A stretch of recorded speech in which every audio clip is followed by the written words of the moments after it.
அஞ்சுவதும் அடிபணிவதும் ஆட்சேவதும் அரங்கனுக்கே. ஸ்ரீமதே ராமானுஜாய நமஹ. ஸ்ரீமதே நிகமாந்த மகாதேசிகாய நமஹ. कृपापात्रं दीशमादिगुणार्णवं श्रीशठारियतीशानं देशिकेन्द्रमहं भजे प्रपद्ये निरवद्यानां निषद्यां गुणसम्पदां शरणं भवभीतानां षटकोपमुनीश्वरं वेदान्तदेशिकेतीन्द्रकटाक्षलब्धत्रय्यन्तसारमनवद्यगुणं बुधाग्र्यं नारायणाद्य दुर्यकृपाभिषक्तं श्रीरङ्गनाथमिति शेखरमाश्रयामः. श्रीमते श्रीवञ्चटकोप श्रीरङ्गनाथ यतीन्द्रमहादेशिकाय नमः. श्रीरङ्गलक्ष्मणमुनीन्द्रपदाब्जवृङ्गं श्रीवासुदेवगुरुवरिकृपावलम्बं श्रीवीरराघवगुरुत्तमलब्धबोधं श्रीवत्स्चिन्नमगमर्शनमाश्रयामः. श्रीमते श्रीवत्सङ्कारि महादेशिकाय नमः. இன்றைய தினம் வைகுண்ட ஏகாதசி ஸ்ரீரங்கத்திலே. இந்த வைகுண்ட ஏகாதசி ஸ்ரீரங்கத்துல ரொம்ப விசேஷமானது. எப்படின்னு கேட்டாக்க, ஸ்ரீரங்கம்னு பொதுவா சொன்னாக்கவே அந்த பெயரினுடைய அர்த்தம், ஒரு நாடகம் நடக்கிறதுனா அந்த நாடகத்துல ஓடுறவா ஓடின்னு இருப்பா, ஆடுறவா ஆடின்னு இருப்பா, பாடுறவா பாடின்னு இருப்பா, அவாவா காரியத்தை பண்ணிட்டு இருப்பா இல்லையா. அந்த நாடகத்தை பார்க்கறதுக்குன்னு ஒரு சில பேர் போவோம். அந்த மாதிரி இந்த பிரபஞ்சம் அப்படிங்கிற மேடையில நாமெல்லாம் நாடகக்காரர்கள். நம்ம கர்மாக்கு ஏற்றாற் போல் நம்ம வேலை பண்ணிட்டு இருக்கோம் இல்லையா. ஆனால் நம்ம எல்லாம் நாடகக்காரர்கள். இந்த நாடகத்தை நடத்திட்டு இருக்கிறவன் பகவான். மொத்த பிரபஞ்சமுமே அரங்கம் அப்படிங்கறத எடுத்து காண்பிச்சுட்டான் பகவான். அந்த அரங்கத்துல நடைபெறக்கூடிய அத்தனை நிகழ்வுகளையும் சங்கல்பத்தினால் அந்த எம்பெருமான் நடத்திட்டு வரான். ஆனால் அப்படிப்பட்ட எம்பெருமான் ஸ்ரீரங்கத்துல பெரிய பெருமாளாக ஸ்ரீரங்கநாதனாகவே கிடந்த கோலத்துல நித்தியபடிக்கு பக்தர்களுக்கு சேவை சாதிக்கிறான். ஸ்ரீரங்கத்தை பத்தி சொல்லும் பொழுது, காவேரி விரஜாசேயம் வைகுண்டம் ரங்கமந்திரம் ச வாசுதேவோ ரங்கேஷः பிரத்யக்ஷம் பரமம் பதம் விமானம் பிரணவாகாரம் வேதஸ்ருங்கம் மஹத்புதம் ஸ்ரீரங்கசாயி பகவான் பிரணவர்த்த பிரகாசகன்னு சொல்றது உண்டு. ஸ்ரீ வைகுண்டம் அதோட ரெப்ளிகா ஸ்ரீரங்கமான பூலோக வைகுண்டம். காவேரி விரஜாசேயம், ஸ்ரீ வைகுண்டத்துக்கு முன்னாடி எப்படி விரஜா நதி ஓடின்னு இருக்கோ அதே மாதிரி பூலோக வைகுண்டத்துக்கு முன்னாடி காவேரி நதி ஓடின்னு இருக்கு. அங்க ஸ்ரீ வைகுண்டம் தான் கீழே இருக்கிற பூலோக வைகுண்டம். அப்ப ஸ்ரீ வைகுண்டத்திற்கு முன்பு இருக்கக்கூடிய விரஜா நதி தான் பூலோக வைகுண்டத்தில் இருக்கக்கூடிய காவேரி நதி. காவேரி விரஜாசேயம் வைகுண்டம் ரங்கமந்திரம், ஸ்ரீ வைகுண்டமே பூலோக வைகுண்டம் என்று அழைக்கக்கூடிய ஸ்ரீரங்கமாக இருக்கு. ச வாசுதேவோ ரங்கேஷः பிரத்யக்ஷம் பரமம் பதம்.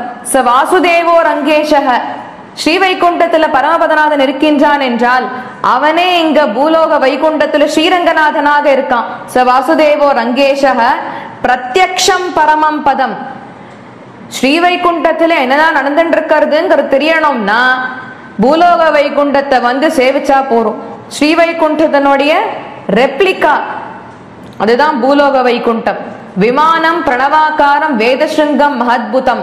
விமானம் பிரணவாகாரம், ஸ்ரீரங்கத்துல பிரணவாகார விமானம் என்று அழைக்கக்கூடிய ரெங்க விமானம் இருக்கு. தங்க விமானமும் அதுதான்.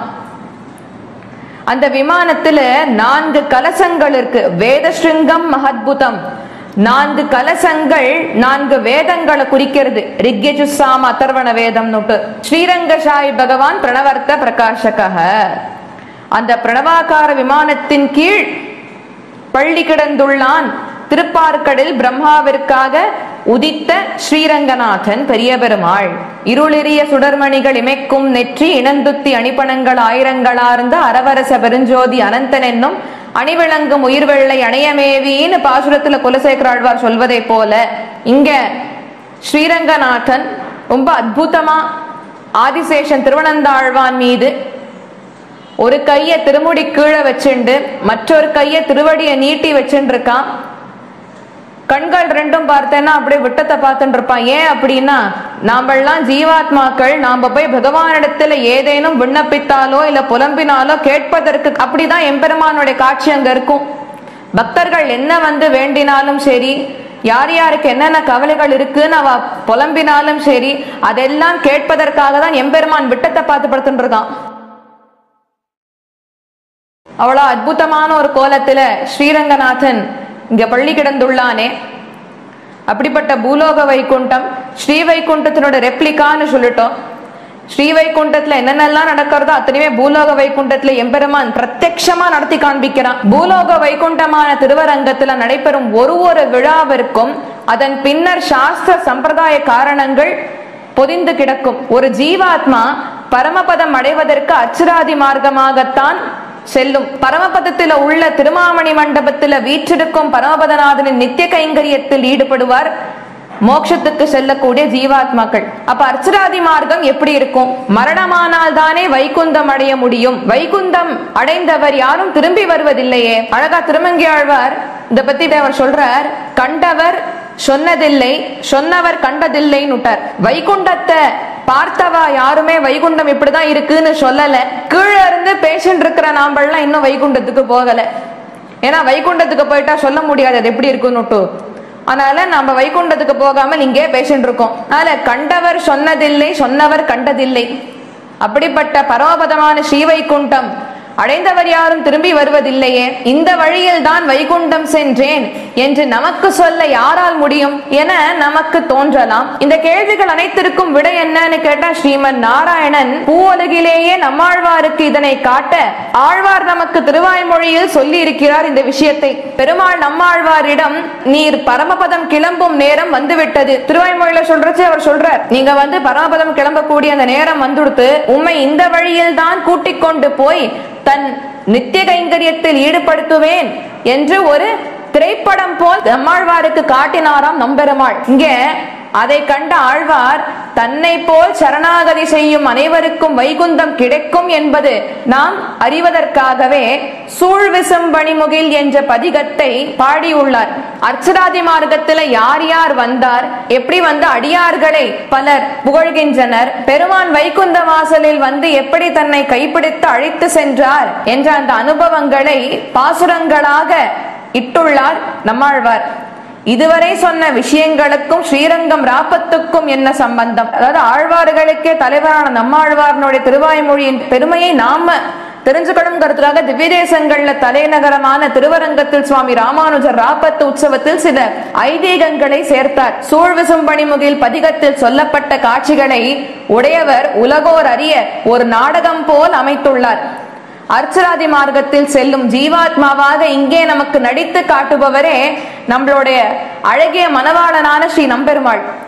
ராப்பத்து உற்சவத்துல நம்பெருமாள் நித்தியபடிக்கு மதியம் புறப்பாடு கண்டருளி பரமபத வாசலை கடந்து திருமாமணி மண்டபத்தை அடைவார்.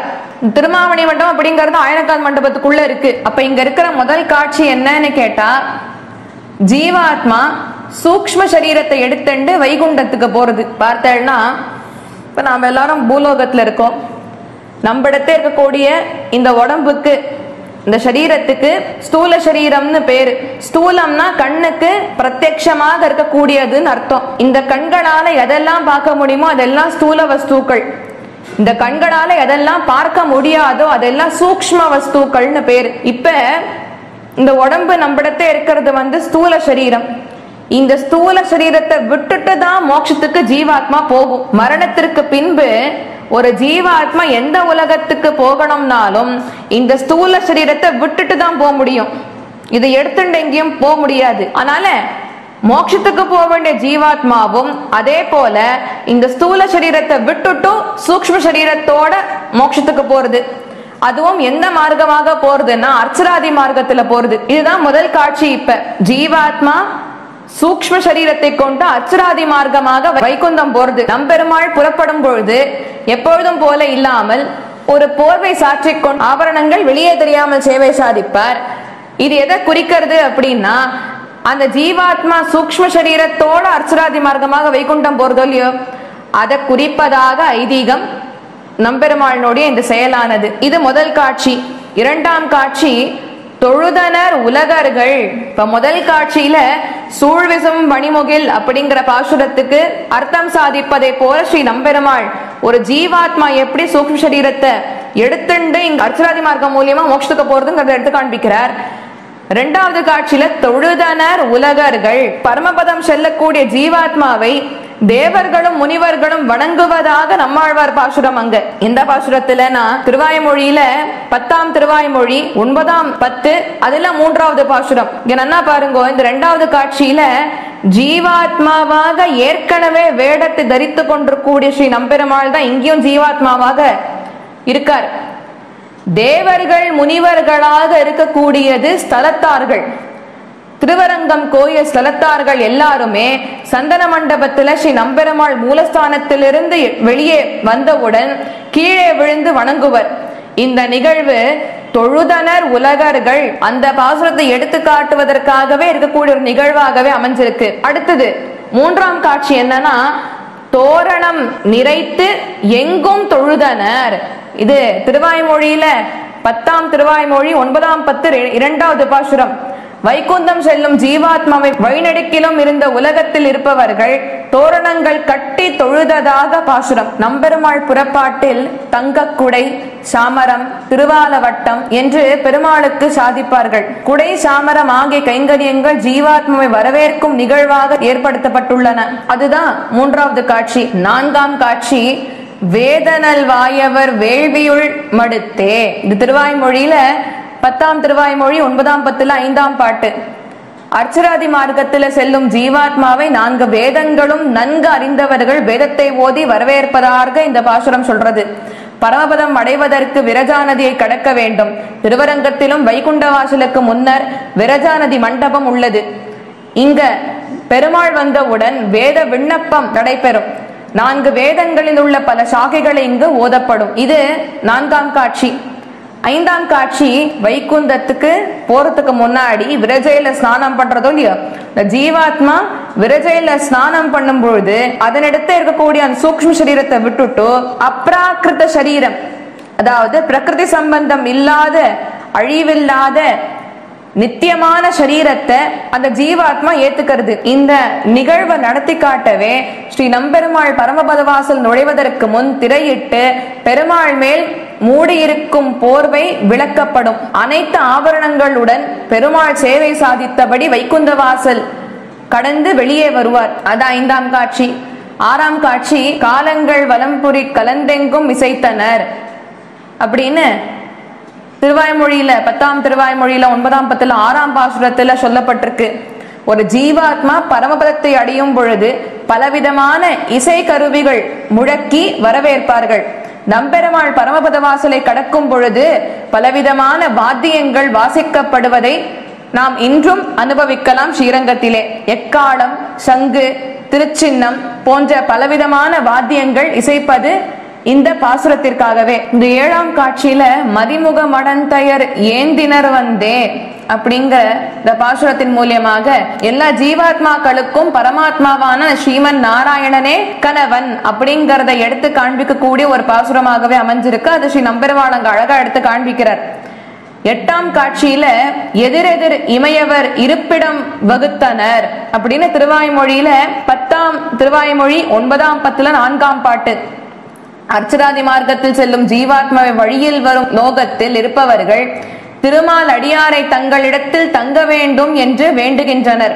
பெருமாள் செல்லும் பொழுது வழிநடை உபயங்கள் கண்டருள்வார். இங்க சில நிமிடங்கள் மட்டுமே இருந்து பானகம் மற்றும் பருப்பு அமுது செய்து பரமபதம் செல்லும் ஜீவாத்மாவை போல் உடனே கிளம்பி சென்று விடுவார். இந்த உபயங்கள் ஏற்பட்டது இந்த பாசுரத்திற்காகவே. 9ஆம் காட்சி வழியது வைகுந்தற்கென்று வந்தெதிரே அப்படின்னு திருவாய்மொழியில 10ஆம் திருவாய்மொழி 9ஆம் 10 அதுல 3வது பாசுரத்துல சொல்றார். வைகுண்டத்திற்கு செல்லும் ஜீவாத்மாவுக்கும் இதுதான் வைகுண்டத்திற்கு வழி என்று எதிரே வந்து முனிவர்கள் வழிகாட்டுகின்றனர். இங்க ஜீவாத்மாவாக ஏற்கனவே இருப்பது ஸ்ரீ நம்பெருமாள். இந்த பாசுரத்துக்கும் ஸ்ரீ நம்பெருமாளே தான் ஜீவாத்மாவாக இருக்கார். முனிவராக இருப்பது நம்மாழ்வார். நம்பெருமாள் மணல் வெளியில எழுந்தருளுவதற்கு முன்னர் நம்மாழ்வார், திருமங்கையாழ்வார், உடையவராகியோர் பெருமாளை வரவேற்க காத்திருப்பார்கள். பெருமாள் பூச்சாற்று மண்டபத்தை கடந்தவுடன் நம்மாழ்வார் மட்டும் முன்னே சென்று நடையில் வரும் பெருமாளை எதிர்கொண்டு அழைத்து வருவார். இந்த நிகழ்ச்சி நடைபெறுவதற்கான காரணம் பரமபதம் செல்லும் ஜீவாத்மாவான நம்பெருமாளுக்கு இதுதான் வைகுந்தத்திற்கு வழி என்று காட்டுவதற்காக. வழியது வைகுந்தற்கென்று வந்தெதிரே. 10ஆம் காட்சி தொடர்ந்து எங்கும் தோத்திரம் சொல்லினர். தேவர்கள் தோத்திரம் சொல்லிக் கொண்டு ஜீவாத்மாவை வரவேற்கின்றனர். இந்த விஷயத்தை திருவாய்மொழியில 10ஆம் திருவாய்மொழியில 9ஆம் 10 7ஆம் பாசுரத்துல எடுத்து காண்பிக்கிறார் நம்மாழ்வார். நம்பெருமாள் மணல் வெளியில எழுந்தருளுவதற்கு முன்னர் நம்மாழ்வார், திருமங்கையாழ்வார், உடையவர் ஆகியோர் முன்னர் பராசரப்பற்று அருளிய ஸ்ரீ ரங்கராஜஸ்தவம் சேவிப்பார்கள். நம்பெருமாளுக்கு நம்மாழ்வார் வைகுந்தத்திற்கு வழி என காட்டுவார். அதுக்கப்புறமா நம்பெருமாள் முன்னர் ஸ்ரீ ரங்கராஜஸ்தவம் தோத்திரம் சேவிப்பார்கள். இந்த தோத்திரம் சொல்லுவது இந்த பாசுரத்திற்காக தான். பின்பு 11ஆம் காட்சி மாமணி மண்டபத்து காட்சி. ஸ்ரீவைகுண்டத்தில் உள்ளது போலவே திருவரங்கம் ஆயிரங்கால் மண்டபத்தில் நடுவில் இருப்பது திருமாமணி மண்டபம். அந்த திருமாமணி மண்டபத்தில் அமர்ந்து ஆழ்வார் ஆச்சாரியர்கள் நடுவில் அரையர்களின் திருவாய்மொழி விண்ணப்பத்தை தினமும் கேட்டு அனுபவிப்பார் ஸ்ரீ நம்பெருமாள். ராமானுஜர் ஏற்பாடு செய்து அனுபவித்த உகப்பை கண்டுதான் திருவரங்கத்தமுதனார் பொன்னரங்கம் என்னில் மயலே பெருகுமி ராமானுஜன் என்று சொல்லி இருப்பார் போலும். இந்த 11 காட்சிகள் தான் ஒரு ஜீவாத்மா வைகுண்டத்துக்கு செல்லக்கூடிய நிகழ்வுகளை நமக்காக ஸ்ரீ நம்பெருமாளே நடத்தி காட்டக்கூடிய காட்சிகள். நம்மாழ்வார் பாசுரங்கள்ல பாடி காண்பிச்சார்னா நம்பெருமாள் நடத்தியே டைரக்டா நடத்தி காமிக்கிறார். அவர் நாடகத்தை வைகுண்ட ஏகாதசி இருந்து ஆரம்பிச்சு ராப்பத்து முழுதும் இப்படித்தான் ஸ்ரீ நம்பெருமாள் இந்த நிகழ்வை நடத்தி காட்டுறார். ஸ்ரீமதே ராமானுஜாய நமஹ. ஸ்ரீமதே நிகமாந்த மகாதேசிகாய நமஹ.